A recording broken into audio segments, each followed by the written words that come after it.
आलेला आहे। ज्या गुंजगावावर या ठिकाणी काळाने घाला घातला आणि या ठिकाणच्या 7 महिलांचा जीव या घटनेमध्ये गेला आणि खऱ्या अर्थानं स्वातंत्र्याच्या 70-75 वर्षानंतर या गावाने आपलं दारिद्र्य या निमित्ताने वेशीवर टांगलेलं आहे। सर्व युवा कार्यकर्ते, ज्येष्ठ सर्व नागरिक या भागातल्या माता बंधू भगिनी यांना विनंती आहे की आपल्याशी संवाद साधण्यासाठी या ठिकाणी वंचित बहुजन आघाडीचे युवा नेते, युवकांचे आयकॉन आदरणीय सुजात साहेब आंबेडकर यांचं या ठिकाणी आगमन झालेलं आहे। काका तुम्ही इकडे बसा, चला इकडे बसा, याला घ्या, तर खुर्च्या राहू द्या, खुर्ची नका घेऊ। स्थानिक सर्व पदाधिकाऱ्यांनी आणि सर्वांनी खाली बसायचं आहे। या ठिकाणी सुजात साहेब आंबेडकर यांचं आगमन या नगरीत झालेलं आहे। सुजात साहेब आंबेडकर यांच्या सोबत तुम्ही राहू द्या, ते मी लावलो तसं राहू द्या।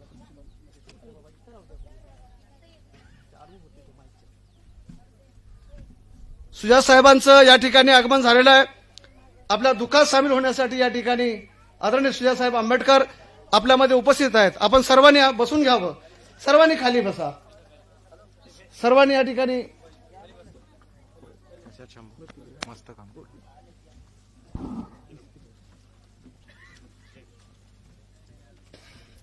बाकी सर्व पदाधिकाऱ्यांनी आपण खाली बसून घ्यायचे। मीडियाच्या सर्व प्रतिनिधींचे या ठिकाणी मी मनापासून आभार मानतो की आपण या आमच्या व्यथा जगाच्या वेशीवर टाकण्यासाठी आपलं माध्यम या ठिकाणी आम्हाला उपलब्ध करून दिलं, त्याबद्दल मी सर्वांचं या ठिकाणी माने साहेबांचं देखील स्वागत आहे, त्यांच्या संपूर्ण टीमचं देखील या ठिकाणी स्वागत आहे।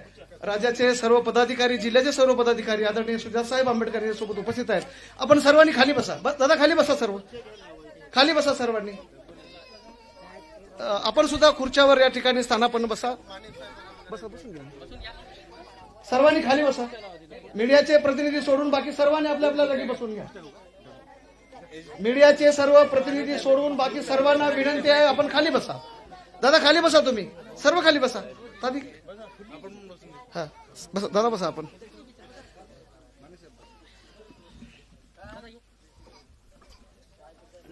मित्रो,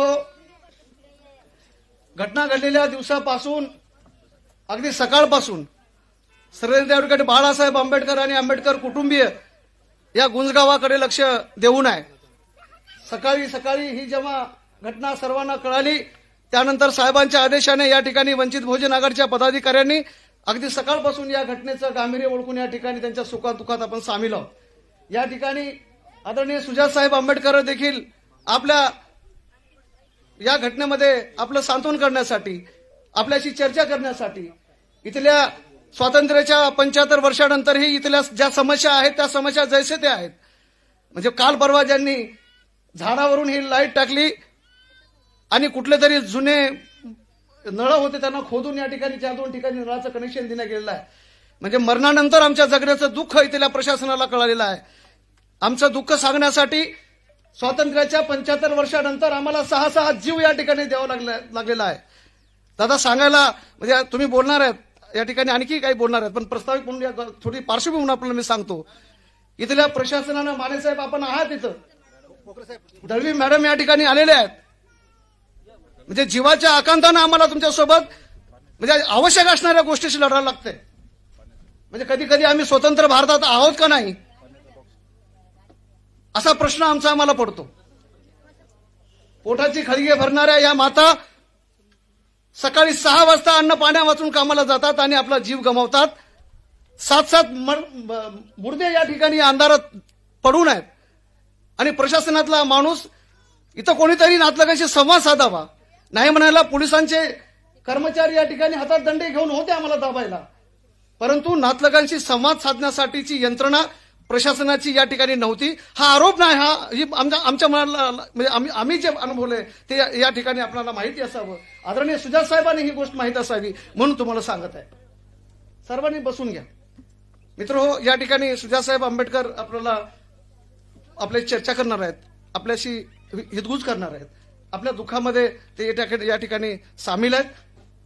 मी पहिल्यांदा जी पीडित कुटुंब आहेत त्या पीडित कुटुंबाच्या पैकी एक दोन प्रतिनिधींना विनंती करतो की आपण या ठिकाणी आपली मनोगत थोडस या ठिकाणी आपण सांगावं. कल्पनाताई कोण बोलणार आहे? तुम्ही बोलताय? म्हणजे ही घटना सांगा, तुमच्या समस्या सांगा. या ठिकाणी जरी तुम्हाला नाही बोलता आलं तरी काही गोष्टी आम्हाला तुमच्याकडून सुद्धा कळल्या पाहिजे. दादांना ती गोष्ट कळली पाहिजे म्हणून आपण बोलावं असं मी विनंती करतो. या ताई.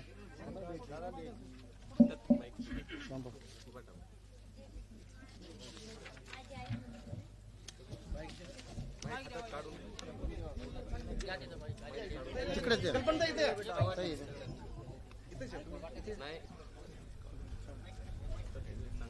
लाईव्ह आहे सर, ते दुसऱ्या चॅनलला पण जय भीम सर. माझी आई होती चौत्राबाई महादू पारदे. त्याची मोठी मुलगी आहे. मला 2 भाऊ आहेत. हे माझे वडील आहेत. घटना सकाळी आई 6:30ला गेली होती. ते ट्रॅक्टर, ते मुलगा चांगला नव्हता, म्हणजे डोक्यानं जरा वेडा होता. त्याईनं त्याच्या हातामध्ये चाबी दिली. देऊ नको म्हणलं तरी त्याने दिली. म्हणून मी नव्हते इथं, मी नांदेडा होते इथं. तर मला घटना झाल्याच्या नंतर मला कॉल आला होता. दुसरी काय समस्या आहे तुमची? आम्हाला समस्या आता पाणी तर आले, लाईट पण आली आहे. आता हे घरकुल, आता शाळा, इथं अंगणवाडी, हे रस्ते वगैरे, हेच आमची समस्या आहे. आणि ते एक कुटुंबाला आम्हाला कुठं तरी थोडीफार, आम्ही शाळा शिकले तर नाही, आम्ही 8वी शिकलेले आहे. थोडंफार मला वाचता तर येत नाही. आता हे माझे भाऊजी आहेत, त्याला आम्हाला कुठं पण तुम्ही आम्हाला कुठं पण जॉब लावा तुम्ही, म्हणजे आम्ही काहीतरी करून आम्ही खावं असं. मला 2 भाऊ आहेत. एका भावाचं लग्न झालेलं आहे, एका भावाचं लग्न झालं नाही. हेच आमची विनंती आहे. हे म्हणजे मागचे सर्वजण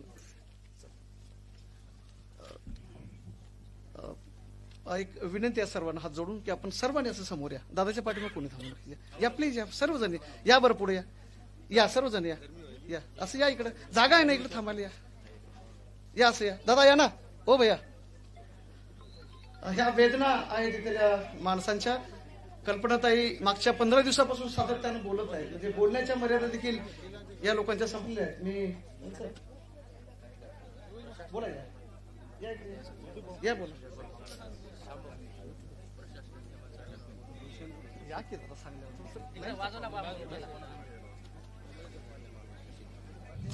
हॅलो सर, नमस्कार.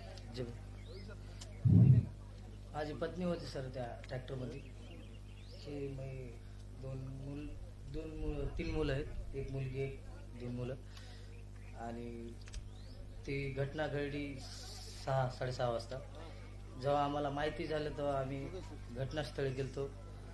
तो आमच्या मोठ्या बहिणीला बाहेर काढलं, त्यांच्या कमराला मार वगैरे आहे. आणि ही परिस्थिती अशी आहे की आम्ही आज दवाखान्याला पैसे सुद्धा लावू शकत नाही. त्याची एवढी गंभीर परिस्थिती आहे आमच्या घरची. आणि हे लेकरं त्याची शिक्षणाचं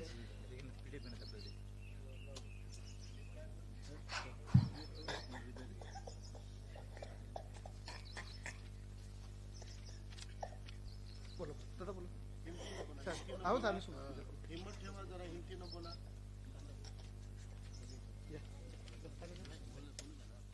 पाणी घ्यायचं ना, शंभर.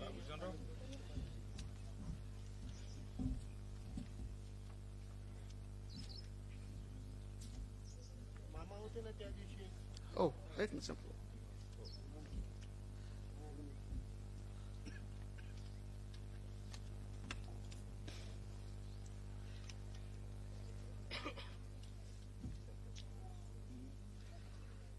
दुरून बघायला ह्या घटना खूप सोप्या आहेत. पेपरात वाचून तो पेपर एका झटक्यामध्ये बाजूला फेकून देणं सोपं आहे. पण इथल्या माणसांचं खरंच दुखणं जगणं जे आहे ते खूप अवघड आहे.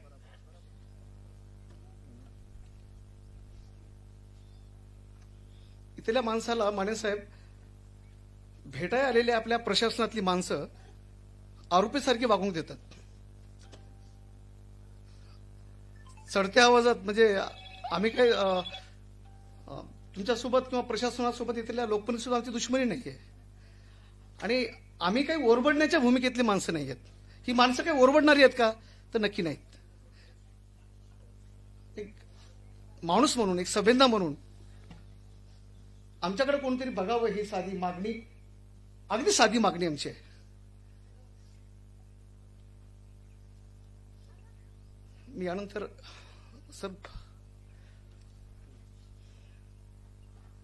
फारुख अहमद सरांना विनंती करतो की त्यांनी थोडक्यात आपल्या भूमिका या ठिकाणी कराव्यात, कारण दादा या ठिकाणी आपण बोलणार आहेत नंतर.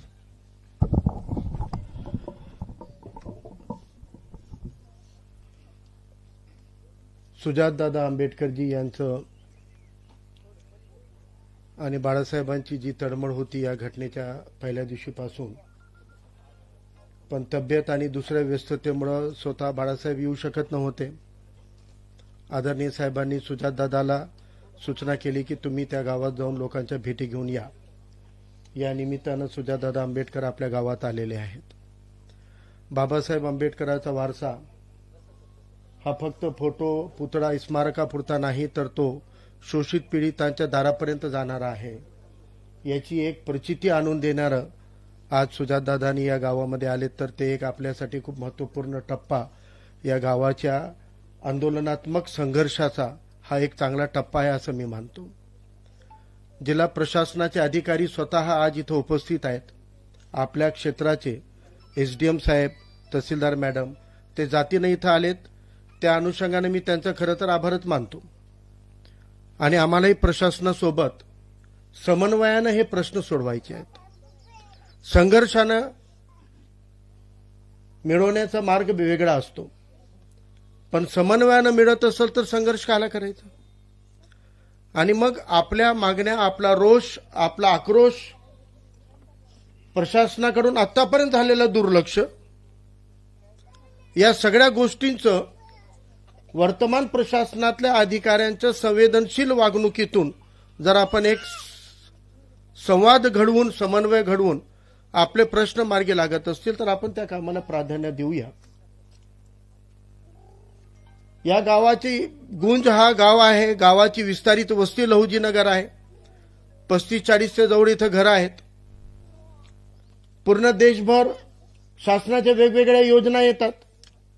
ऐकलं होतं मी, हागणदारी मुक्त गाव म्हणून योजना होती, परंतु इथं एकही संडास बांधलेलं या गावामध्ये दिसला नाही. माझी 5वी-6वी वेळ आहे गावात यायची. ग्राम सडक योजना आहेत, पण या गावात कोणतीही एक साधी मुरुम टाकूनही बनवलेला रस्ता दिसला नाही.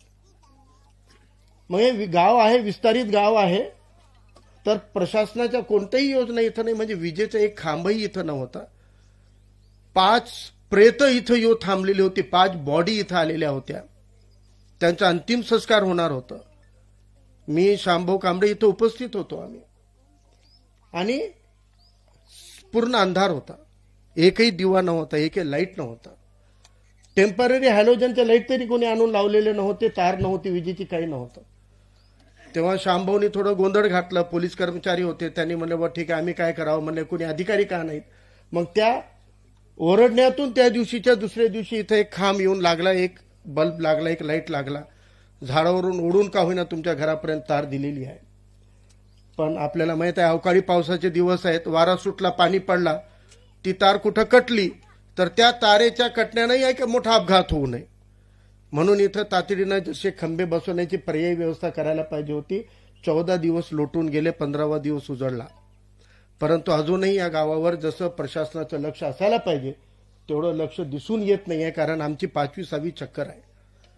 म्हणून मानेसाहेबाचा माझा चांगला परिचय. आमच्या नांदेडला ते अधिकारी म्हणून राहिलेले आहेत. संवेदनशील अधिकारी आहेत, ते कर्तव्यदक्ष अधिकारी आहेत. म्हणून साहेब तुमच्याकडून खूप अपेक्षा आहेत. या गावावरचं फोकस कमी होऊ देऊ नका. कमीत कमी जीवनापर्यंतचे ज्या मागण्या यांच्या आहेत, शासन दरबारी मागण्या आहेत, त्याचा पाठपुरावा प्रशासनाच्या माध्यमातूनच व्हावा लागेल. जेवढं बोललं ते तरी तातडीचं निधी म्हणून त्यांना ते निधी त्यांच्या खात्यापर्यंत पोचता आलं पाहिजे. ते निधी पोचवायचं तर यांच्याकडे साधा कागद नाही आहे, घराचा कागद नाही आहे. यांच्याकडे कागदपत्र जे हवायला असायला पाहिजे, राशन कार्ड हे ते कागद नाही आहेत. ते करून देण्यासाठी कोणाला तरी इथं वाटलं तर आमची मागणी आहे की विधी न्याय विभाग आहे, त्याला शासनाचा कोट्यवधीचा निधी असतो. आपण कोर्टाला सांगून तिथल्या विधी प्राधिकरणाचा माणूस इथं पाठवून या लोकांचे कागदपत्र पूर्तता करून द्यावी. यांचे अर्ज पूर्ण झाले पाहिजे. समाज कल्याणचं जेवढं लक्ष इथं राहायला पाहिजे ते नाहीये. शेड्यूल कास्टचे 6 होत्या 7 पैकी आणि एक मायक्रो ओबीसीचं 7वं नाभिक समाज म्हणलं तर. म्हणजे सगळे वंचित शोषित घटक आहेत. मग समाज कल्याण खात्याचे जेवढं याच्यावर फोकस व्हायला पाहिजे ते फोकस झालेलं नाही. आणि एक शासनाला प्रस्ताव पाठवायला पाहिजे की हे नुसतं अपघात नाही आहे. हे नुसतं अपघात रस्त्यावर होता तसला अपघात नाही आहे.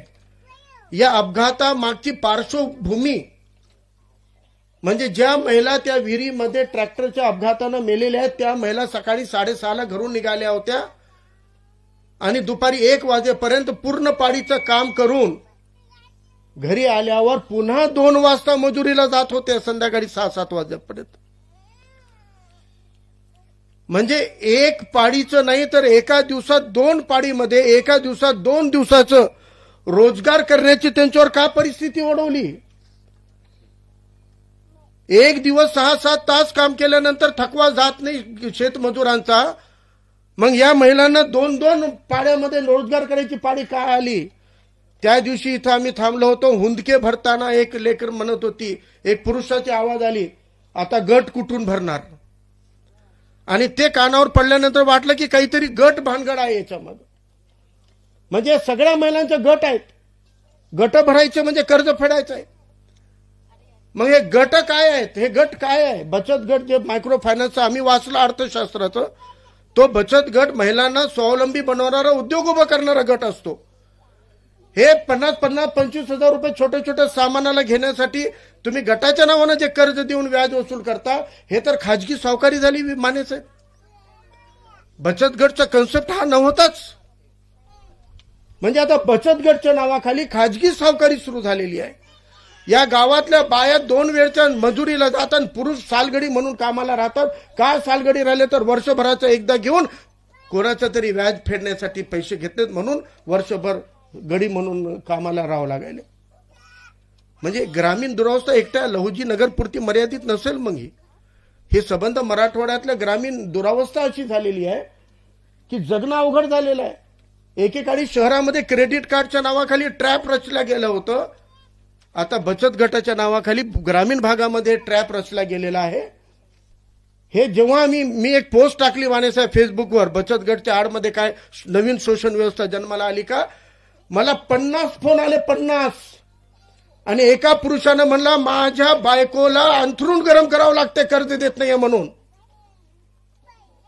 एवढं जर पिडवणूक त्याच्यानं होत असेल या गटाच्या नावाखाली तर एक जुन्या सावकारीपेक्षाही वाईट परिस्थिती आपण आणलेली आहे. म्हणून या सगळ्या परिस्थितीवर जातीनं आंबेडकर कुटुंब लक्ष देऊ नये याचा अर्थ आता या व्यवस्थेला आपल्याला कुठेतरी राज्यभर या व्यवस्थेचं कुठेतरी हे केलं पाहिजे. आता गाडीमध्ये सुजासाहेब म्हणत होते जेव्हा त्यांना हे गोष्टी कानावर टाकले ते म्हणले की फारूक भाई आपण बाळासाहेब को बोलकर मुख्यमंत्री को बोलेंगे पूरे महाराष्ट्र लेवल पर इस पे काम होना चाहिए. आणि या जाणीवा या संवेदना आंबेडकरी नेतृत्वामध्ये आपल्या आहेत. आणि मला या गोष्टीचं आता खूप समाधान वाटते. शांभाऊ सारख्या कार्यकर्त्याला एक समाधान वाटते की जे लढा आपण गावापुरतं लढत होतो हा लढा आता राज्य पातळीवर कुठेतरी आपल्या नेतृत्वाच्या माध्यमातून जाणार आहे. माने साहेबाच्या माध्यमातून जिल्हाधिकारी आता नवीन आलेले आहेत. कालच त्यांनी कार्यभार सांभाळलेला आहे. नवीन जिल्हाधिकारी साहेब आहेत. त्यांच्या कानावर ही गोष्ट टाकून त्यांचं लक्ष फोकस करून घेणं सोपं आहे. ते काम आता उपस्थित प्रशासकीय अधिकारी करतील याची मला खात्री आहे. आपल्या झालेल्या मागण्यामध्ये या गावाला सगळ्या सुविधा भेटल्या पाहिजे. ताईनं बोललं हे ताई आता बोलली आपल्याला की इथं सडक नाहीये, रस्ता झाला पाहिजे, अंगणवाडी झाली पाहिजे, एखादा प्राथमिक आरोग्य केंद्र झालं पाहिजे, प्राथमिक शाळा तरी का होईना इथं आली पाहिजे, पाण्याची सोय झाली पाहिजे, नळाच्या माध्यमातून पाणी आलं पाहिजे, घरकुलच्या माध्यमातून घर आणि घर राहत्या जागेवर द्या साहेब. 83 पासून आहे तिथे 83 पासून. म्हणजे आता यांना राहत्या जागेवर घर न देता एखाद्या कोपऱ्यावरून प्लॉटिंग पाडून यांना एका कोपऱ्यात ढकलून ही जागा मोकळी करून घ्यायची. आता असं काही प्रकार यांच्यासोबत घडू नये अशी शक्यता वर्तवल्या जात होती. आणि शेवटची विनंती आहे माने साहेब, जे जे आपले प्रशासकीय अधिकारी कर्मचारी इथे येतात त्यांना सांगा की एखाद्या दुःखद घटना घडलेल्या घरात जाताना आपल्याला अधिक जबाबदारीनं वागावं लागते. हिडीस फिडीस करून जमत नाही. एक जण मोबाईलमध्ये व्हिडिओ काढत होता तर त्याचा मोबाईल हिसकवून घेण्यात आला. शिवीगाळ केली त्यांना, कशाला व्हिडिओ काढायला म्हणून. अरे असं चुकीचं काय करायला तुम्ही? ते व्हिडिओ काढायला काढू द्या की, उलट चांगलं आहे तुम्ही गावात अधिकारी आले हे तरी जाईल ना माध्यमातून. पोलीस ठाण्यामध्ये व्हिडिओ केलं तर गुन्हा नाही असा हायकोर्टाचा आदेश येतोय. मग यांच्या स्वतःच्या गावामध्ये यांनी व्हिडिओ काढला तर काय गुन्हा केला? का त्या लेकरांना हिडीस फिडीस करायचं? यांच्यासोबत आपल्याला अधिक मानवी दृष्टिकोनातून, संवेदन दृष्टिकोनातून बघावं लागणार आहे. या गावामधलं फक्त एकच सांगतो की या गावामध्ये सर्व महामानवांच्या जयंत्या साजऱ्या होतात. हे एका समूहाची, एका जातीपुरतं मर्यादित वस्ती समजू नका. या गावामध्ये लहुजी साळवेंची जयंती होते, अण्णाभाऊची होते, त्याच पद्धतीनं भीम जयंती दरवर्षी साजरी होते. यंदाची भीम जयंती आम्ही स्वतः यांच्यासोबत येऊन साजरी केलेली आहे. इथं महात्मा फुलेची जयंती साजरी होते, शिवरायांची जयंती साजरी होते. म्हणजे सर्व महामानवांना मानूनही या गावामध्ये 4-5 सोडले तर एकही घरामध्ये कास्ट सर्टिफिकेट नाही आहे. शेड्यूल कास्टमध्ये असून 40 घराच्या वस्तीमध्ये 4-5 लोक सोडले तर एकाकडेही कास्ट सर्टिफिकेट नाही आहे. आतापर्यंत 75 वर्षात कास्ट सर्टिफिकेटच आलं नाही तर आरक्षणाचा लाभ यांना काय भेटणार? दुसरीकडे आपण म्हणतो क्रिमी लेअर लावा, आरक्षण आता बंद करा. गावात कास्ट सर्टिफिकेट पोचलं नाही. या पद्धतीच्या अनेक उणिवा इथं आहेत. प्रशासकीय लेवलवरून हे झालं पाहिजे. आदरणीय सुजातभाई बोलणार आहेत, त्यामुळे मी जास्त वेळ घेत नाही. पण आपण सगळेजण समन्वयातून, प्रशासकीय अधिकाऱ्यांच्या माध्यमातून प्रश्न सोडून घेऊ. समन्वयानं प्रश्न सुटला नाही तर संघर्ष अटळ आहे आणि ते संघर्ष करण्यासाठी आम्ही वंचित बहुजन आघाडी तुमच्यासोबत ताकदीनं उभं राहणार आहोत. झंडे से काम चलेगा तो ठीक है, नहीं तो डंडा हाथ में लेना पड़ा तो डंडा भी लेने के लिए हम तैयार है. धन्यवाद. जय भीम. राज्याचे उपाध्यक्ष आहेत आणि प्रोटोकॉल तोडून फारुक सरांना यासाठी या ठिकाणी एवढं बोलायला, यासाठी बोलायला हवं की एक भूमिका जी आहे, इथली जी पार्श्वभूमी आहे ती त्यांना माहीत होती आणि ती प्रस्ताविका त्यांनी ती मांडावी यासाठी त्यांना मी या ठिकाणी पाचारण केलं होतं. बोल अनिल.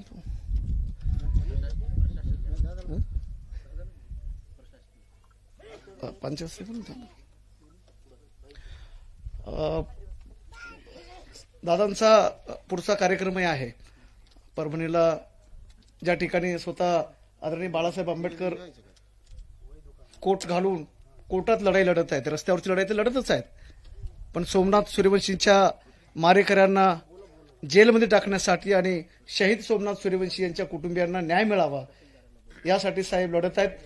आणि त्या शहरामध्ये आज सुजात साहेब देखील आंबेडकरी घराण्याची भूमिका घेऊन वंचित बहुजन आघाडीची साहेब आज जाणार आहेत. आणि मला माहित आहे की सुजातदादा संवेदनशील नेता आहे युवकांचा, वंचित बहुजन आघाडीचा. घटना घडल्यानंतर परभणीची पहिल्यांदा जाणारे नेते जर कुठले असतील, म्हणजे ज्यांना मतदान करून आपण सत्तेवर बसवलंय, ज्यांना एसीचे चेंबर आपण उपलब्ध करून दिले, ती माणसं आपल्याकडे बघायला तयार नाहीत. म्हणजे या गावाला आताही मानेसाहेबांना माहीत असेल, कदाचित दळवी ताईंना ही गोष्ट माहीत असेल की पालकमंत्र्याची काय जबाबदारी असते. एक सहानुभूती म्हणून तरी माणूस की या ठिकाणी तिला पालकमंत्र्यांनी दाखवली नाही. या ठिकाणी आदरणीय सुजातदादा आंबेडकर आपल्यामध्ये उपस्थित आहेत, आपल्याशी ते संवाद साधणार आहेत. मी त्यांना विनंती करतो की आपण या पीडित कुटुंबाशी आपण संवाद साधला.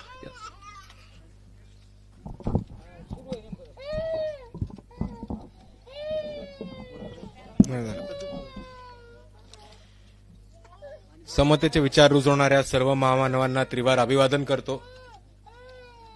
इथे उपस्थित माने साहेब, तसेच तहसीलदार मॅडम, तसेच फारुक सर, पांचाळ सर, शिवाभाऊ, श्यामभाऊ, वंचित बहुजन आघाडीचे सगळे पदाधिकारी आणि इथे उपस्थित गुंज गावामधल्या लहुजी वस्ताद नगरचे सर्व नागरिक, तुम्हा सर्वांना माझा जय भीम, जय लहुजी. सर्वात पहिले आपण काही गोष्टी प्रामुख्याने समजून घेतल्या पाहिजेत.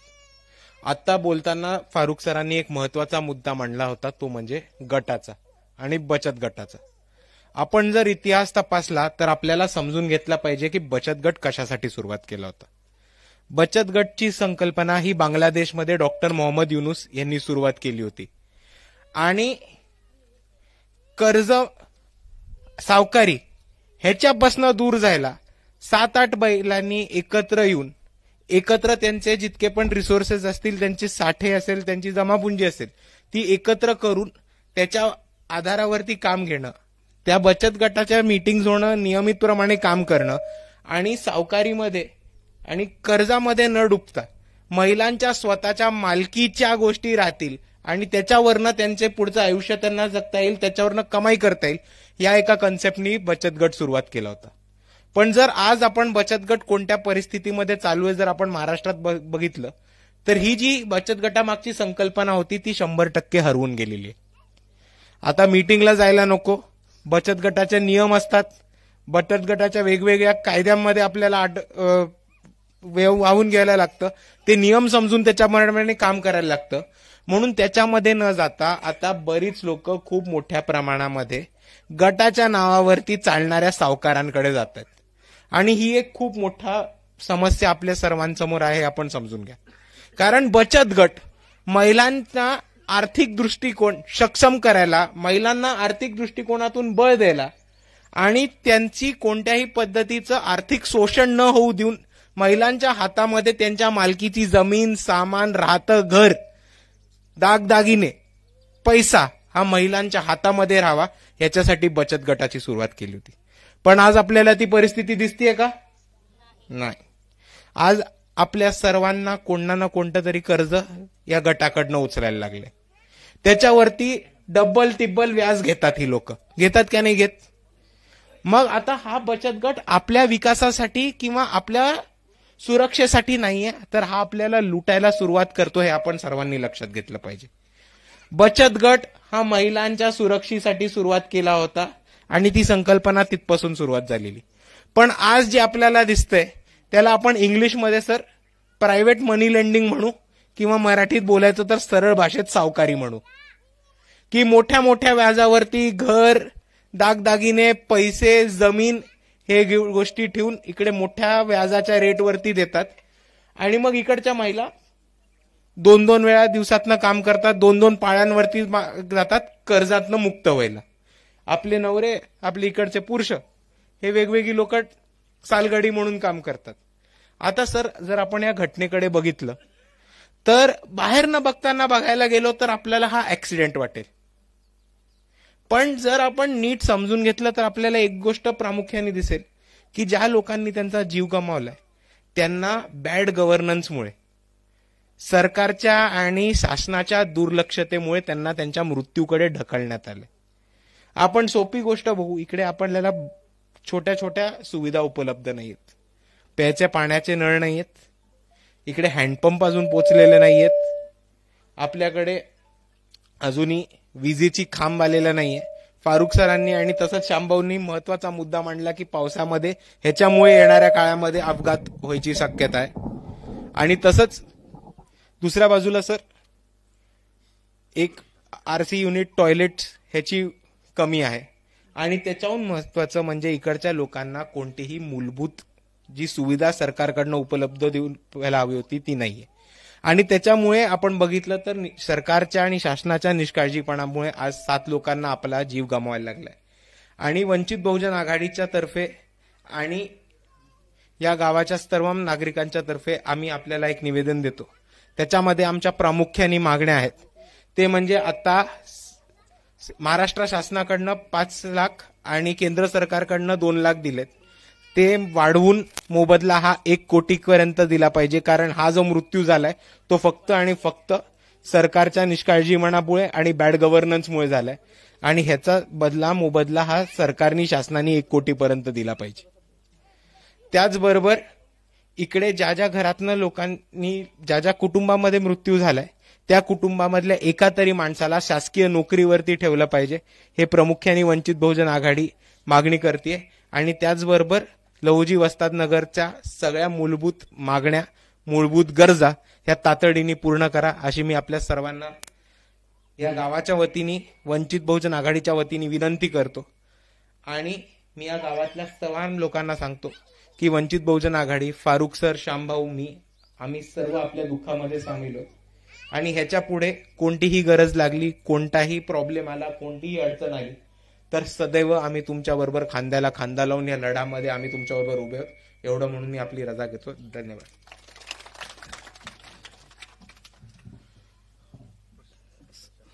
प्रशासनाच्या वतीने बोलणार काय? माने सर बोलणार काय? बोला सर. माने सर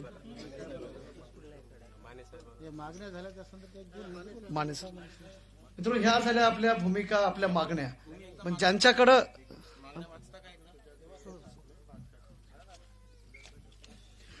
या ठिकाणी माने साहेब आपल्याशी बोलणार आहे. तत्पूर्वी आपल्या ज्या मागण्या नेमक्या काय आहेत ह्या प्रशासनाला कळाव्यात, म्हणून दादाच्या आदेशाने या ठिकाणी ह्या मागण्या मी आपल्यासमोर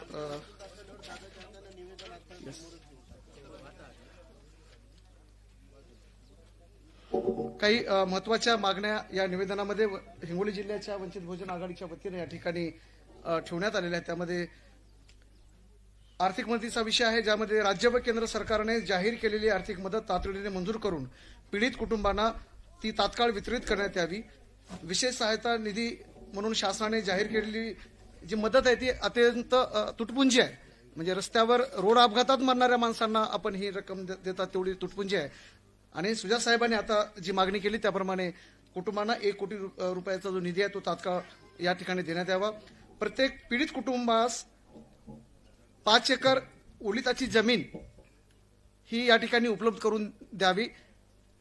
त्याचबरोबर सरकारी नोकरीत समावेश प्रत्येक मृत मजूर कुटुंबातील एका सदस्याला तात्काळ शासकीय नोकरीमध्ये समाविष्ट करून घ्यावे. वस्ताद लवजीनगर गुंजमाळ येथे राहणाऱ्या सर्व कुटुंबांना नागरिक सुविधाची मागणी ही सातत्यानं आपण लावून धरली. त्यापैकी खाली काही नागरिक सुविधांच्या मागण्या आहेत मानेसाहेब, ज्यामध्ये या ठिकाणच्या कुटुंबांना पक्की घरे देण्यात यावीत. गटार, नाले, रस्ते, पाणी पुरवठा, लाईट, मीटर, अंगणवाडी, शाळा, आरोग्यासारख्या महत्वाच्या ज्या मागण्या आहेत त्या ठिकाणी उपलब्ध करून द्याव्यात अशी मागणी या निवेदनात करण्यात आलेली आहे. त्याचबरोबर या ठिकाणी वास्तवच असलेल्या जमिनीवर कायदेशीर ताबा या ठिकाणी त्यांना देण्यात यावा. कारण 1983 पासून बसलेली ही वस्ती आहे आणि अद्यापर्यंत या वस्तीच्या लोकांच्या जमिनी ह्या ग्रामपंचायतच्या नंबर 8ला या ठिकाणी नोंद करण्यात आली नाही, त्या तात्काळ कराव्यात. त्यांचे 8चे उतारे द्यावेत. त्यांना ताबा हक्क प्रमाणपत्र या ठिकाणी देऊन त्यांना या ठिकाणी त्यांना ती हक्काची जागा द्यावी. विजेची सुरक्षितता व कायमस्वरूपी व्यवस्था या ठिकाणी करण्यात यावी. जी वायरिंग अत्यंत धोकादायक व अस्थायी आहे, कुठल्याही प्रकारची परमनंट व्यवस्था या ठिकाणी केली गेली आहे, त्यामुळे पोल रोवून स्थिर वायरिंग करून ही देण्यात यावी. महत्वाची मागणी जी आहे ते या ठिकाणी कुटुंबातील कमावत्या महिला ह्या अपघातात मृत्युमुखी पडलेल्या असल्याने मयत महिलांवर असलेले बचत गटाचे कर्ज शासनाने संबंधित संस्थांशी चर्चा करून तातडीने ते माफ करावे. गटाच्या आड होत असलेली आर्थिक पिळवणूक ती सुद्धा या ठिकाणी थांबावी. जबरीची वसुली याची चौकशी करून दोषीवर या ठिकाणी कारवाई करण्यात यावी. त्याचबरोबर खाजगी सावकारावर या ठिकाणी आता आदरणीय सुजात साहेब आंबेडकर यांनी जो मुद्दा उपस्थित केला, या भागामध्ये या बचत गटाच्या परतफेडीसाठी प्रसंगी खाजगी सावकाराकडून कर्ज घेण्यात येते आणि त्याची जी व्याजाचा जो मर्यादा ती अत्यंत मोठी आहे आणि त्यापोटी मग त्यांना कुठेतरी त्यांच्याच शेतामध्ये सालगडी राहण्याची वेळ, सालचंदीवर सालगडी राहण्याची वेळ इथल्या कुटुंबाला येते. त्यामुळं ह्या यंत्रणेची देखील या ठिकाणी चौकशी व्हावी आणि दोषीवर कारवाई करून खाजगी सावकारावर देखील या प्रकरणी कारवाई करावी. अशा काही महत्वाच्या मागण्या या ठिकाणी करण्यात आल्या. त्याबरोबर गुंजमाळ येथे डॉक्टर बाबासाहेब आंबेडकर अभ्यासिका उपलब्ध करून द्यावी. कारण ह्या चिमुकल्याचा एक व्हिडिओ व्हायरल झाला, त्याला डॉक्टर व्हायचं होतं आणि त्याला त्या शिक्षणाच्या संधी उपलब्ध व्हाव्यात आणि इथं अभ्यासिका या ठिकाणी जर आपण उपलब्ध करून दिली महामानव डॉक्टर बाबासाहेब आंबेडकरांच्या नावाने तर ते अधिक फायदेशीर असेल अशी मागणी या ठिकाणी करण्यात आली. त्याचबरोबर अण्णाभाऊ साठे यांच्या नावाने या ठिकाणी एखादं समाज मंदिर देऊन त्या ठिकाणी सुद्धा काही म्हणजे सांस्कृतिक कार्यक्रमातून आरोग्याच्या संदर्भानं अंधश्रद्धा निर्मूलनाच्या कार्यक्रम असतील अशा प्रकारचे कार्यक्रम आपल्याला त्या समाज मंदिरात घेण्यात येईल, त्यामुळे त्या नावाने द्यावं. हे नगर 1983 पासून वसलेलं आहे आणि याला क्रांतिपिता महात्मा ज्योतिबा फुलेंच्या कार्यात समर्पण आणि समर्थन देणाऱ्या लहुजी साळवेंच्या नावाने ही नगरी आहे. त्यामुळे तात्काळ या ठिकाणी लहुजी वस्ताद साळवेंचं स्मारक देखील या ठिकाणी उभं करावं अशी एक मागणी या ठिकाणी दिली आहे.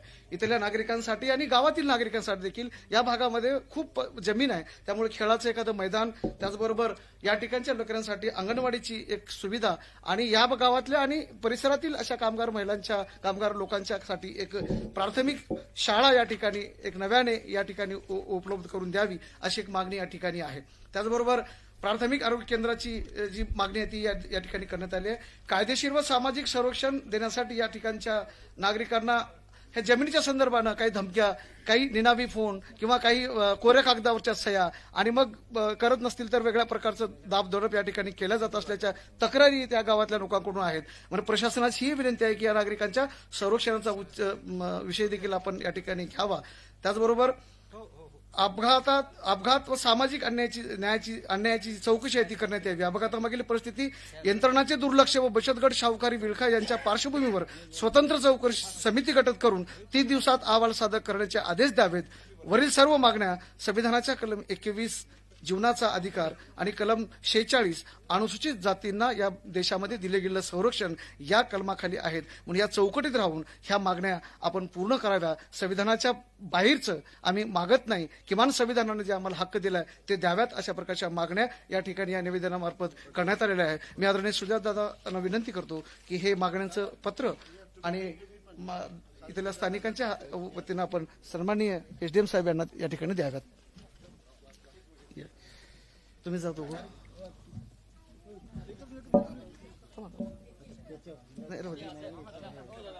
असं इकडे बघा, इकडे बघा, माध्यमाकडे बघा. आता सोडा, एक जण हात लावा. शांतता राखा. पीडित कुटुंबाच्या वतीनं आणि आदरणीय सुजातसाहेब आंबेडकरांच्या वतीनं, वंचित बहुजन आघाडीच्या वतीनं ह्या मागण्या प्रशासनाकडे या ठिकाणी दादा या ना पुढे या ठिकाणी करण्यात येत आहेत. ह्या मागण्यांचा गांभीर्यानं आणि मानवी संवेदनाचा विचार करून या मागण्या पूर्ण कराव्यात अशी मागणी करतानाच मी आदरणीय माने साहेबांना विनंती करतो. या भागाचे आपले जबाबदार अधिकारी आहेत आणि त्याचबरोबर एक उत्तम अधिकारी म्हणून त्यांची परिसरात ओळख आहे. त्यांनी या संदर्भानं आपलं या ठिकाणी मनोगत ठेवावं. आदरणीय सुजातदादा आणि सर्व गुंज वस्तीवरील नागरिक, उपस्थित वंचित बहुजन आघाडीचे सर्व पदाधिकारी, एक अत्यंत दुर्दैवी अशी घटना आपल्या भागामध्ये नांदेड तालुक्यातील आलेगाव या शिवारामध्ये घडली होती आणि तिथं आमच्या उपविभागामधील रहिवासी असणाऱ्या 7 महिलांचा दुर्दैवी मृत्यू त्याच्यामध्ये झाला. ही घटना जशी कळाली त्या क्षणाला नांदेड जिल्हा प्रशासन आणि हिंगोली जिल्हा प्रशासनाच्या वतीनं त्यांचं मदत कार्य जे आहे म्हणजे त्यांना बाहेर काढण्याचं काम प्रशासनाच्या माध्यमातून तातडीनं करण्यात आलं होतं. माननीय मुख्यमंत्री महोदयांनी सदर घटनेची तात्काळ दखल घेऊन त्याच दिवशी म्हणजे दुर्दैवी जे मृत्यू झाला त्यांचे मृतदेह बाहेर काढण्याच्या अगोदरच मदतीची घोषणा केली होती. त्यानंतर दुसऱ्या दिवसापासून सलग 7-8 दिवस आम्ही दररोज इथं येत होतो. हा कृष्णाचा व्हिडिओ जो आहे की त्याला डॉक्टर व्हायचं आणि पुढे शिकायचं असा व्हिडिओ सगळीकडे प्रसार माध्यमाच्या सहाय्याने माननीय मुख्यमंत्री महोदयांकडे पोहोचल्यावर मुख्यमंत्री महोदयांनी त्याच्या संपूर्ण शिक्षणाची जबाबदारी स्वीकारल्याचा निरोप सुद्धा आम्ही इथं घेऊन आलो होतो आणि तशी इतर सर्व जी काही पीडित कुटुंबातील मुलं आहेत त्यांच्या सुद्धा आम्ही सर्व शिक्षणाच्या जबाबदारीची माहिती जी आहे ती माननीय मुख्यमंत्री कार्यालयाला पोहोचवलेली आहे. सर्व शालेय विद्यार्थ्यांचं शिक्षणाची जबाबदारी सरकारकडून पार पाडली जाणार आहे. त्यानंतर माननीय जिल्हाधिकारी सरांनी स्वतः इथं जिल्हाधिकारी सर आणि माननीय मुख्य कार्यकारी अधिकारी मॅडम यांनी या ठिकाणी भेट देऊन जे मूलभूत सुविधाविषयीचे जे प्रश्न आहेत त्यासाठी वेगवेगळ्या ज्या शासकीय योजना असतील किंवा डीपीडीसी असेल याच्या माध्यमातून रस्ता आहे, घरकुल आहेत, हे सर्व कामं करण्याबद्दल त्याची प्रक्रिया आम्ही सुरू केलेली आहे. त्यानंतर सामाजिक सहाय्यता योजनेचे जे आपले संजय गांधी किंवा श्रावण बाळ योजनेचे जे पात्र लाभार्थी असतील त्या सगळ्यांना लाभ देण्याच्या अनुषंगाने आम्ही तातडीने दुसऱ्या दिवशी इथं कॅम्प सुद्धा आयोजित केला होता. प्रशासन अत्यंत संवेदनशीलतेने आपल्या सोबत आहे, आपल्या दुःखामध्ये सहभागी आहे आणि तुम्हाला जे जे काही आमच्याकडून म्हणजे फक्त नागरिक म्हणूनच नाही तर म्हणजे आणि प्रशासकीय अधिकारी म्हणून आमचं कर्तव्य म्हणून नाही तर माणूस म्हणून तुमच्यासोबत आम्ही कायम असणार आहोत आणि आपल्याला कुठलीही अडचण आली आम्ही इथं येऊ किंवा तुम्ही आमच्या ऑफिसला कधीही या, आपल्याला कधीही कुठलीही कमतरता आम्ही भासू देणार नाही. आपल्या ज्या काही न्याय मागण्या आहेत त्या प्रत्येक मागणीची आम्ही पूर्तता करू याचं आम्ही प्रशासनाच्या वतीनं मी आश्वासन देतो. आणि एक एक गोष्टीची प्रक्रिया आपण सुरू केलेली आहे. तातडीनं मदतीचा जो प्रस्ताव होता तो शासनापर्यंत पोहोचलेला आहे. पुढच्या आठवड्यापर्यंत जास्तीत जास्त सर्व जे निधी आहे तो त्या वारसांच्या खात्यावर जमा होईल. तर मला फक्त या निमित्ताने एवढंच सांगायचं आहे की आम्ही तुमच्यासोबत आहोत. आणि आता कसं आहे, आम्ही परीक्षा देऊन अधिकारी झालो नाही, तर अधिकारी होण्यापूर्वी तुमची आणि आमची काही परिस्थिती फार काही वेगळी नव्हती. त्यामुळं एक माणूस म्हणून सुद्धा आम्ही तुमच्यासोबत आहोत. याबद्दल तुम्ही पूर्णपणे निश्चिंत राहावं एवढीच माझी विनंती आहे. धन्यवाद.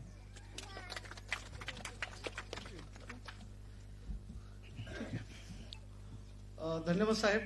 आणि ही छोटीशी अपेक्षा आम्ही तुमच्याकडून करत आहोत. आम्ही कदाचित थोडंसं म्हणजे कधी आक्रोशाने तुम्हाला बोलत असलो प्रशासनाला, तरी ह्याच भूमिका तुमच्याकडून अपेक्षित आहेत, त्या मिळाव्यात अशी परत एकदा विनंती करतो.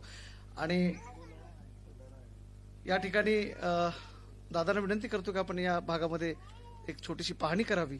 आणि आपण या ठिकाणी आलात म्हणजे आंबेडकर घराण्याचं पाय या वस्तीला लागलं, नक्कीच या वस्तीचं कल्याण होण्याशिवाय राहणार नाही. कृष्णासारखे मोठे IAS IPS अधिकारी म्हणजे कृष्णाचे जे काही समूह आहे या ठिकाणी, कृष्णाच्या वयाची बरीच मंडळी आहेत या ठिकाणी बसलेली, जी ह्या अंगाने येणार आहेत. आणि नक्की ही ठेच आहे आणि या ठेच लागल्यामुळं आपण सुधारणार आहोत. आणि या पूर्ण प्रक्रियेमध्ये आंबेडकर घराणं, वंचित बहुजन आघाडी, सर्वोदय ऍडव्होकेट बाळासाहेब आंबेडकर आपल्या पाठीशी असणार आहेत. आपल्या सुखादुखात आपल्या प्रत्येक गोष्टीशी ते वाकीफ राहणार आहेत. आपल्या छोट्या मोठ्या गोष्टीमध्ये ते आपल्याशी सहभागी राहणार आहेत, एवढं आश्वासन या ठिकाणी तुम्हाला मी देतो. आणि परत एकदा इथल्या नागरिकांच्या वतीनं मी दादांचे आभार मानतो की आंबेडकर घराण्याचं पाऊल या भूमीला लागलं आणि नक्की ही भूमी पावन झाल्याशिवाय राहणार नाही एवढी इच्छा या ठिकाणी आपल्याला व्यक्त करतो. आणि या भागामध्ये आपण थोडासा एक फेरफटका मारावा.